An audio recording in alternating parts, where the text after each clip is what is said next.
Leo tunarudi na new track ambayo tulikuwa tunaitambua kwamba imetoka Tanzania, lakini ni kwamba tu kwamba inatoka Bukavu. Sasa kwa siku ya leo nakuja kuambia washirika na ngoma yenyewe ni ipi, lakini kabla ya yote tunabidi kwanza uifuatilie ngoma yenyewe, kisha baada ya hapo na nyosha maelezo. Nishawahi kushinda yote sababu sikuwa na pesa.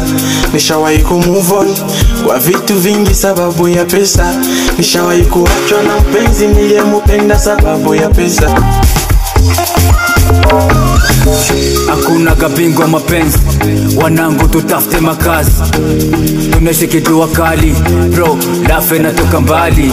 Sikwezi hakuna demo mmoja. Tafuta Pesa ni new track ambayo kunaifuata pale mpendo mtazamaji, ya msanii kutoka Bukavu anaitwa Black Genie akimshirikisha msanii anaitwa Sarkis Baba. Wawili wanakuletea kitu ile pale inaitwa Tafuteni Pesa. Wakikwambia tafuta pesa, achana kwenda tafuta wanawake, tafuta pesa, baada ya hapo watajileta. Ukienda tafuta pesa basi nao wanaenda kutafuta. Ushanielewa? Mnakuwa mnapishana njia.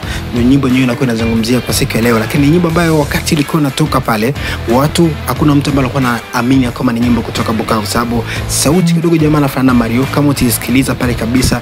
Ukiangalia pia muziki, mtindo pia muziki jamaa anafanana na Mario vile. Sasa wakati ilikuwa audio hakuna mtu ambaye alitaka kama ni nyimbo kutoka Bukavu. Wakati video yao sasa hii hapa ambayo nakutilia pale ambayo unaiona, ndio watu wanakuja sadiki kama anatoka Bukavu, lakini jamaa ambaye ni chipkizi na anakuja, natumaini kama itakuwa ni vizuri sana. Kufikia hapa naitwa Rich Road Ratkan. Kufikia hapa niseme tu bye bye, tukutane kwa nyimbo mpya nyingine.